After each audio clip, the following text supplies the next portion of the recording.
Welcome back with another banger. Hit that like, sub it up, the react files. Hit that like, sub it up, the react files. Y'all feel me? Let's run it.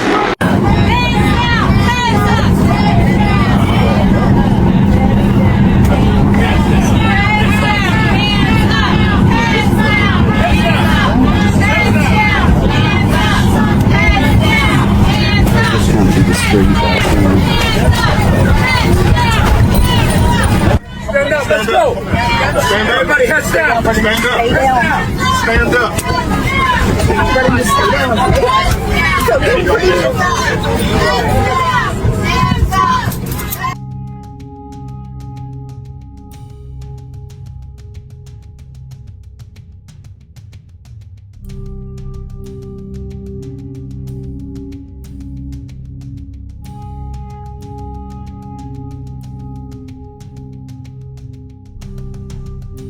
We've officially entered the second week and some truly apocalyptic scenes are coming out of Iran right now. So here's everything you need to know. Overnight, Israel carried out large strikes targeting Iran's oil refineries and storage facilities for the first time. This caused enormous fires and plumes of thick black smoke that filled the skies of Tehran. The fires were so bright that one resident told the BBC it was as if night had turned into day. But when morning came, it was the opposite. Thick, dark clouds blocked out the sun. And a CNN reporter on the ground showed that the rain had blackened and appeared to have become saturated with oil. But you can see that the rain water is actually black, also saturated, it appears, with oil.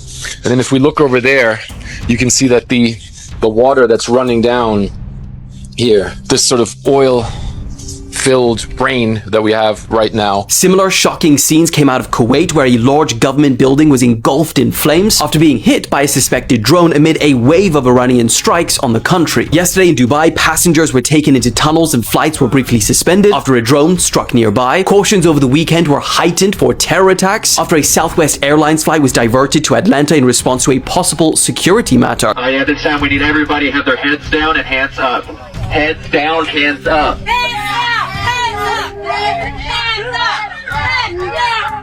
Let's go. Stand up. Stand up. The US Embassy in Oslo, Norway was hit by an explosive early Sunday morning, causing minor damage but no injuries, while in New York, 2 people were arrested after igniting suspicious devices during an anti-Islam protest.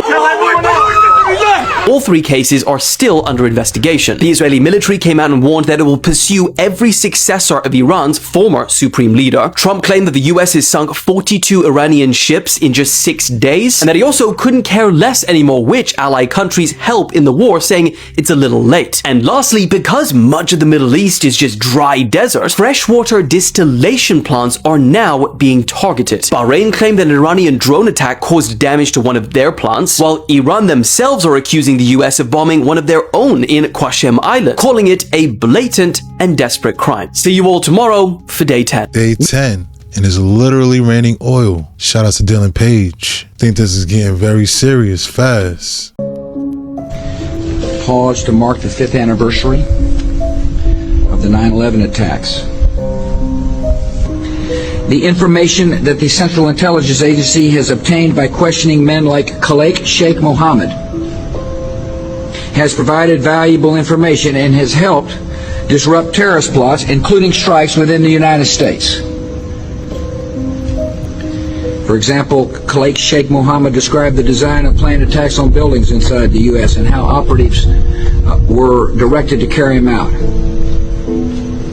That is valuable information for those of us who have the responsibility to protect the American people.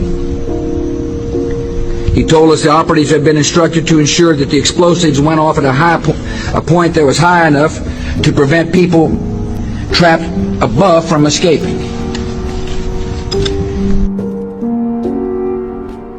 He told us the operatives had been instructed to ensure that the explosives went off at a point that was high enough to prevent people trapped above from escaping. The explosives you just saw that all the windows were blown out. The lobby looked like the plane hit the lobby. I think a bomb went off in the lobby first, then a plane hit the building. Then another plane hit the other building. But when I was coming through the doors on the other side of the Trade Center, something, either they blew the lobby up or something, because it blew the glass out of the doors and knocked us all down, and I got smoke and everything on me. I just feel a little shook up because I got blasted. Okay, this is Men in Black. This was obviously hidden in plain sight. So look right here. You're going to see a plane. That's a plane. There's the Twin Towers.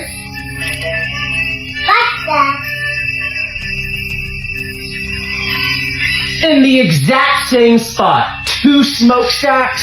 You cannot tell me that's a coincidence. There is a hidden underground city that's underneath Kansas City with over 10 miles of roads, a literal McDonald's, and 3,000 people who go to work there every single day. So 150 feet underneath Kansas City, Missouri, there is actually a massive underground business complex that's carved into a 270 million year old limestone mine. You probably had no idea that this was even there. And dude, it's literally called Subtropolis. There is over 10 miles of paved, fully lit roads, more than 10,000 limestone pillars, and it's so big that it could fit 42 NFL stadiums inside of it. Now this is what makes it even crazier, because over 3,000 people commute underground every single day to work at one of the 55 businesses operating down there. The US Postal Service has a facility inside, so does the National Archives, and there's a data center that's considered one of the most secure in the entire world. And the guy that built this entire thing is Lamar Hunt. He is the guy that founded the Kansas City Chiefs, and he literally came up with the name Super Bowl. He looked at a abandoned limestone mine back in the 1960s and said, yeah, let's put an entire city down here. Most people's basements would flood whenever it rains, but this guy just built a literal zip code in his. A literal zip code for real. That's wild. Shout out to Nick Jackson. I wonder if it's open to the public. Shout out to Kansas City.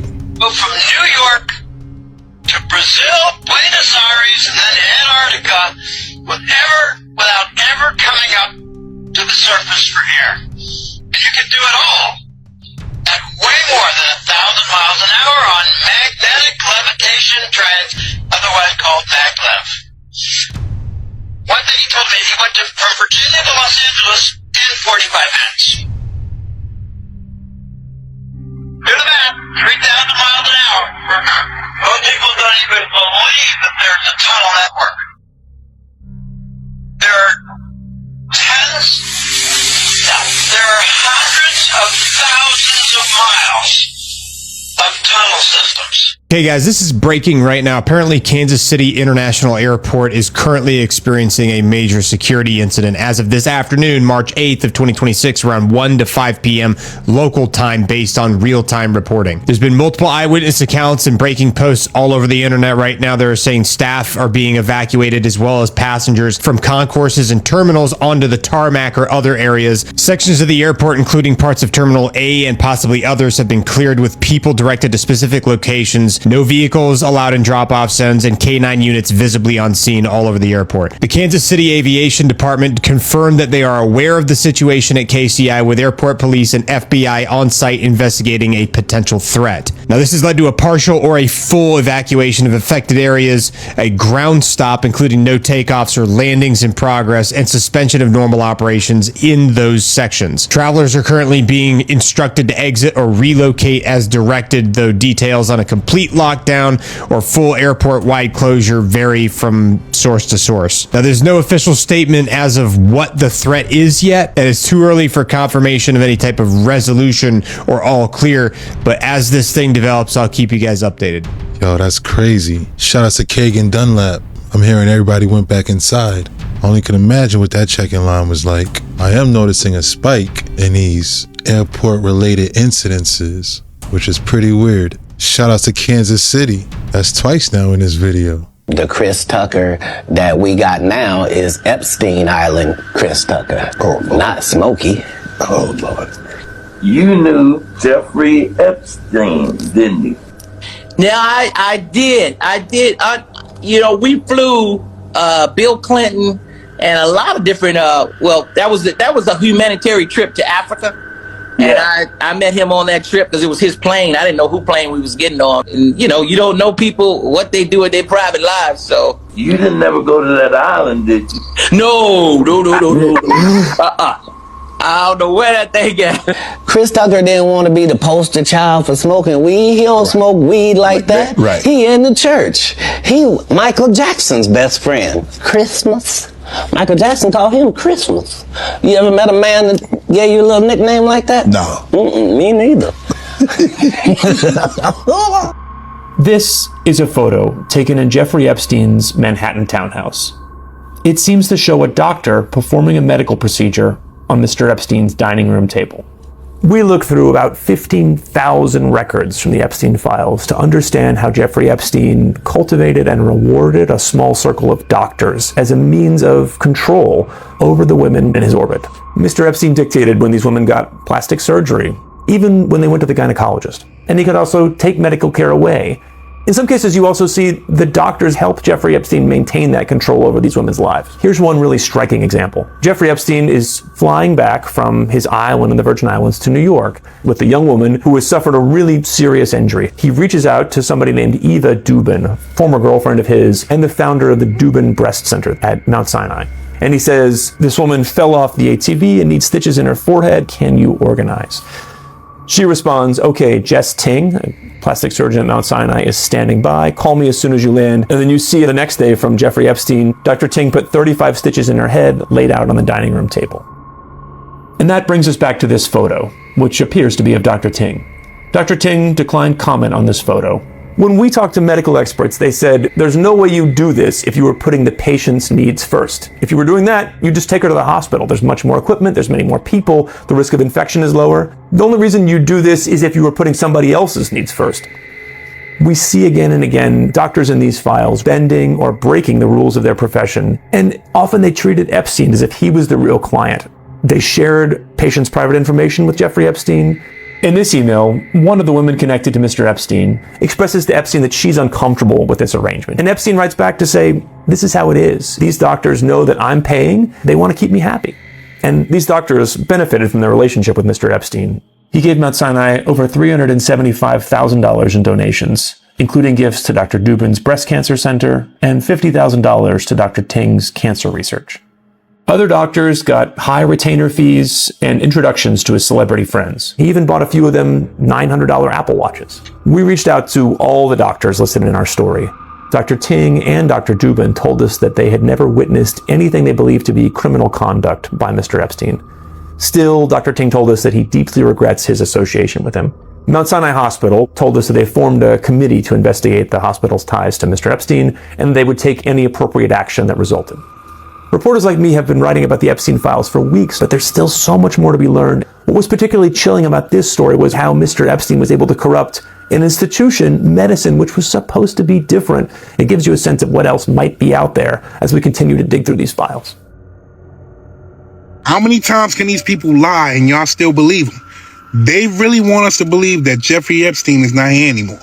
But one thing about the truth, that's something that you cannot hide. So a prison guard, this prison guard right here, was overseeing Jeffrey Epstein and Googled him minutes before he was found dead and made a suspicious deposit days prior. According to FBI computer records, Toya Noel searched latest on Jeffrey Epstein in jail at 5:42 a.m. and again at 5:52 a.m. on August 10th, 2019. 40 minutes later, a fellow guard, Michael Thomas, found Epstein hanging in his cell at Metropolitan Correction Center. So they're basically saying that right before Jeffrey Epstein supposedly hung himself, 2 correction officers actually searched his name. But that's not it. They also said that that correction officer was supposed to be doing rounds every 30 minutes, and they didn't do those rounds. Mind you, this was heard in court before. They got fired, but no criminal charges was filed against them. But listen to this. 10 days before Epstein's death, Chase Bank flagged a series of deposits in Noel's account as suspicious. A series of deposits. Mind you, she deposited $5,000 into her account on July 30th, 2019. That was just 10 days before Epstein passed away. Now let's go back down this rabbit hole. There was another guard who dropped an anonymous tip that said that they wheeled Jeffrey Epstein out of that jail in a wheelchair into a van. Again, this is all alleged. But I want to know what you think. Do you think that this man is still alive? Because proof shows that, you know what? At this point, I'm going to say, yeah. Shout out to Expensive Talk. That's wild. Just like we seen in the New York Times article. I mean, he had the medical industry on lock, telling what the penitentiary system was looking like. You really can't make this stuff up. I have a tape of a BBC reporter broadcasting directly back to England talking about a third building has collapsed. World Trade Center Building 7 talks for 7 minutes. All the while she's talking, World Trade Center Building 7 is still standing right behind her. It didn't fall for another half hour, yet they were doing a pre-broadcast back to England that, yes, it's true, you need to that take this a break building fell and it hadn't fallen yet. If you're trying to make out the British Broadcasting Company, one of the most respected news organisations in the world, was inventing huge buildings falling over, you need to have a break, Jesse. We'll come back after. We don't see any part of the airplane breaking, bending, buckling, twisting, or slowing down. It's unphysical. Ignoring the airplanes, the official 9/11 videos looked like this. They make much more sense with the airplane removed. We see a tower exploding. The wall doesn't break inwards, it explodes outwards.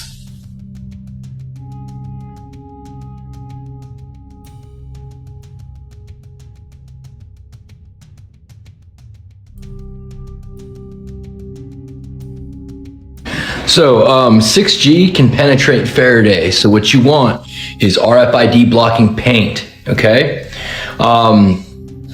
it's available.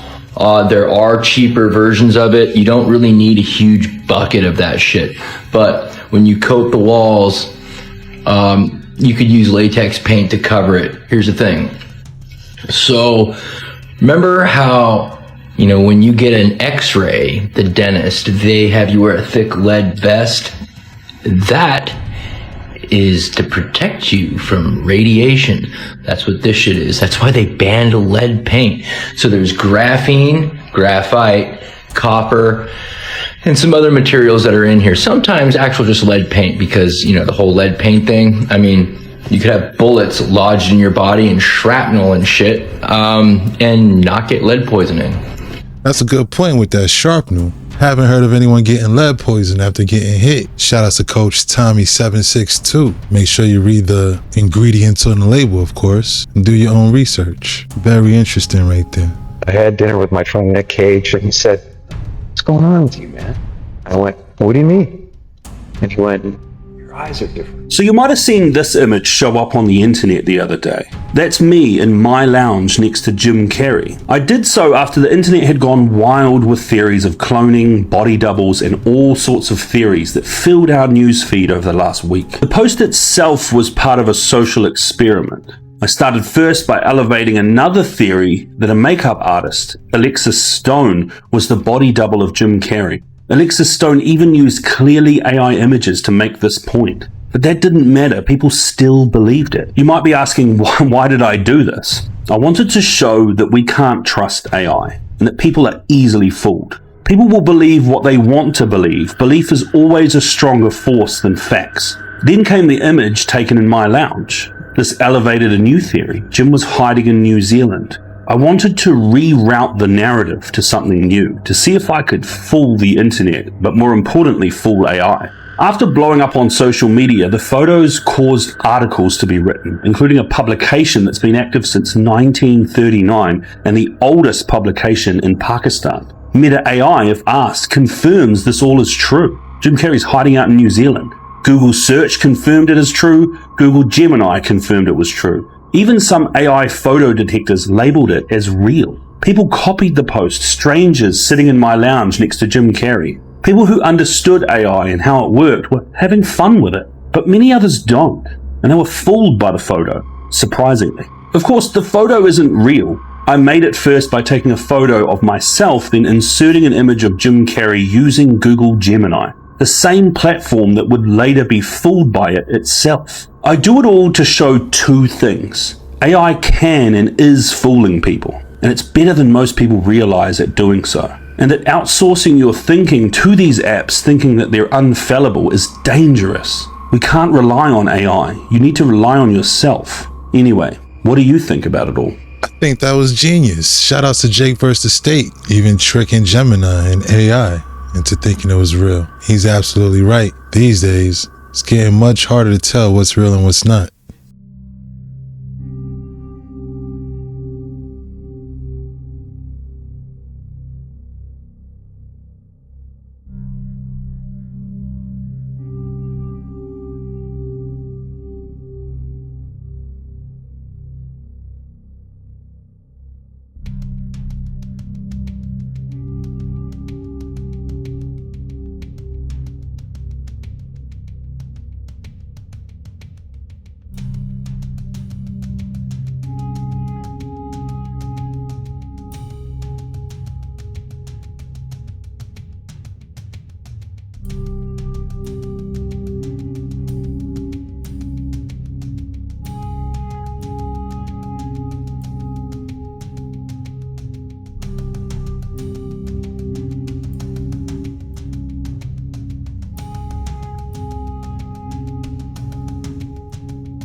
Exodus happened in America. Moses grew up in Egypt, the real Egypt. The Nile in Africa does not match the biblical Nile. It flowed into the Egyptian Sea. Look, and it is supposed to have 7 tributaries. The Nile of today does not. And America has much more pyramids. The Bible states that there were over 600,000 military-aged men roaming through Egypt in Exodus, which means there were millions of people if you include the wives, the children, and the elderly. Yet there is no evidence of this in modern-day Egypt. California is depicted as an island in all the older maps, and the California or Baja Sea is called the Red Sea. The Jesuit maps depict California as a peninsula by 1698. California finally looks how it appears on the maps today by the 1770s. California cannot return to its natural state due to all the dams and levees. Egypt is Hamite land. Mitzrayim is a son of Ham. Hamite land stretched from the Mississippi River to the west coast. When Moses split the Red Sea, he was leading the Israelites into California, aka Canaan, the son of Ham. Canaan had 11 sons. Sidon is Sedona. Phoenicians are from Phoenix. Sedona and Phoenix were on the coast of the Red Sea. The Red Sea of today is the Arabian Gulf. Look, the Hittite Canaanites were from Canada, or Canada, as you can see here. These are Hittites. These are Hittites. They will die with the lie that this is their land. After the Israelites cross over the Red Sea, they stop in Elim for water. California has thousands of springs. Then they reach Mount Sinai, which is ironically near Joshua Tree. The first 5 books of the Bible are the books of Moses. Then Joshua takes over after the death of Moses. The Canaanites crossbred with the Nephilim, the fallen angels, which produced the Anakim and Rephaim, which were hybrids. Half giant, half human, like Goliath or King Og. Joshua and the Israelites failed to completely wipe out the giants and Canaanites. Some of these giants and Canaanites were very skilled and had iron chariots. Maybe they were tanks of some sort. And not all of them were evil. The Southwest has recovered the most giant skeletons. Giants are the descendants of the Nephilim or fallen angels, Los Angeles. This giant was found in Southern California and was acknowledged and purchased by the Smithsonian. It was discarded as a fake even though they bought it after scientists examined it. There were dozens of findings, if not hundreds. Look, Western America has the most on Earth. See? That's why there was the Isle of Giganti. That's why Ezion Geber means giant backbone. The oldest and tallest cedars are in the northwest. The cedars were sent from King Hiram to Solomon to build the temple. Hiram was up here. It makes sense to float the trees down the Red Sea. This only makes sense in American geography. This doesn't. That's why this was found in Brazil. Cedars in modern Lebanon are too small and too forked for lumber. Look, these are perfect. California has the oldest trees, though one was cut down by mistake, as well as the largest trees on Earth. These are mentioned in Isaiah. Look, do you see? And Hosea. America is the old world. There are no pyramids on African maps until almost 1600. Reminds me of the baseball team, the San Francisco Giants. Shout out to Taylor Durden. Very interesting theory right here. Absolutely. Especially with the Nile River. Here's your daily reminder to always lock your doors no matter what. This Ring camera footage was recorded outside an apartment in Orlando, Florida, where a man can be seen repeatedly trying to damage the doorbell cam with a knife before eventually giving up. Online viewers speculated the man may have been attempting to disable the camera before trying to break in, or possibly targeting a neighboring apartment without leaving video evidence. A woman who lives in the apartment said she later filed a police report, but officers reportedly told her there was little they could do at the time other than advise her to stay safe. Here's a horrifying clip of a hippopotamus flipping a small boat in South Africa. Despite their calm appearance, hippos are considered the most dangerous large animal in all of Africa. Adult hippos can weigh more than 3,000 pounds, run more than 20 miles per hour, and are responsible for an estimated 500 human deaths in Africa each year, more than lions, leopards, elephants, hyenas, and buffalo combined. They're extremely territorial in rivers and lakes and will aggressively charge anything that enters their space, including people and boats. The man in this boat was incredibly lucky to walk out of the incident unscathed. Very lucky. Shout out to Morbid Facts. That's wild. Better watch out for these hippos. Man, anything that big that can run 20 miles per hour is a problem.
Yep, this is real, and if you see this in a room, it is already too late to get out, as people are not being let go. People were terrified after videos of a woman undressed being stuck inside a room, as well as a wall with a disturbing face starts opening up and closing in on them fast, with some clips showing some woman's bone-chilling screams saying she was trapped and her legs were going to be crushed. And we're all just watching this happen. Haunting videos show that the second the person is in that room, the eerie dark sunken eyes lock on them and watches them as the massive human-sized head that fills up the entire wall comes alive, starts creeping forward and does not let you go or get out. And no one is doing anything to stop this. He touches your name.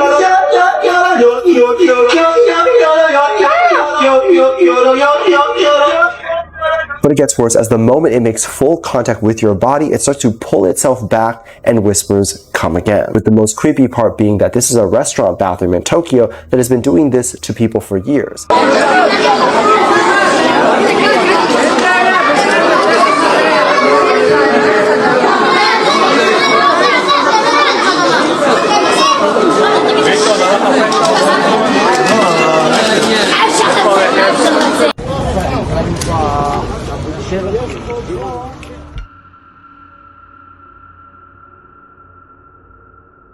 I think that's what the calculation now is. Regime preservation. Could you get a more pragmatic figure presiding over this regime? Sure.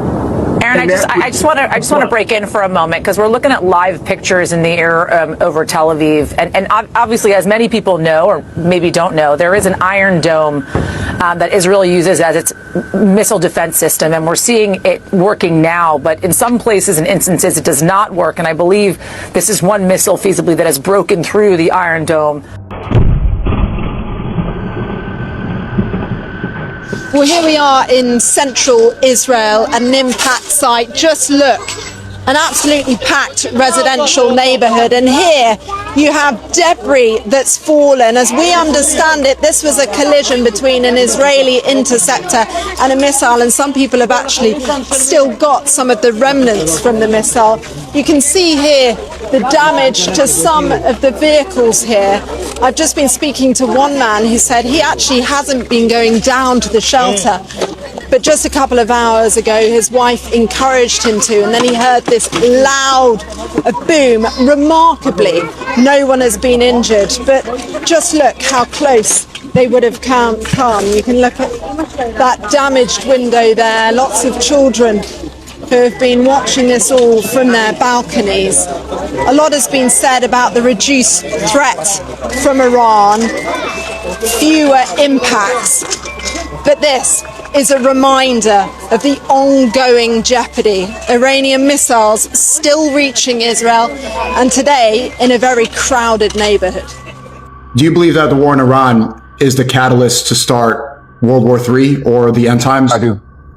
I do. And I think that that's why they do it. I think that the people in the Pentagon know that this war in Iran, it'll be a disaster because America is not ready for a war. Mm-hmm. To fight a war, you need, first of all, you need manufacturing capacity, right? You need to be able to produce bullets and tanks and planes. And America offshored its manufacturing capacity to China. There's no way that China is going to produce tanks and bullets for the American military, right? Okay, so that's issue number one, manufacturing capacity. Number two is political will. And the reality is that American people don't understand why America would start a war in Iran, and Americans have no ill feelings towards Iranians, okay? It's not like Afghanistan and Iraq, where Americans were gaslighted into believing that Saddam Hussein was responsible for 9/11, where Saddam Hussein had weapons of mass destruction. You could make a case. America assassinated their top general in the Middle East, General Soleimani, which is a declaration of war, basically. It's an act of war when you kill an ambassador or an envoy of a nation, right? But the Iranians never retaliated, they never responded, really. And then you have Operation Midnight Hammer. You have all these acts of provocation, right? And the Iranians have shown tremendous restraint. And the Iranians have, tried every way in order to negotiate a peace treaty, a new nuclear deal with Trump. And Trump has always rebuffed them, and Trump has always tried to provoke them. So Americans don't really understand what the problem here is, right? So the rally of the nation for a war against Iran will be really hard. I think they'll have problems. Listen, every president, from when I joined the CIA, George H.W. Bush had just become president. The Israelis asked us to bomb Iran. Every single president. No matter who the prime minister of Israel happens to be, you gotta bomb Iran. You gotta bomb Iran. You gotta bomb Iran. And every single president said, no, we're not bombing Iran. We would never bomb Iran. Because our position was that would be the start of World War III. The reason, though, I'm told, that Donald Trump decided to bomb Iran was that the Israelis said, for the first time, if you don't bomb Iran to take out these deep bunkers, we're going to use nuclear weapons. And they had never threatened that before.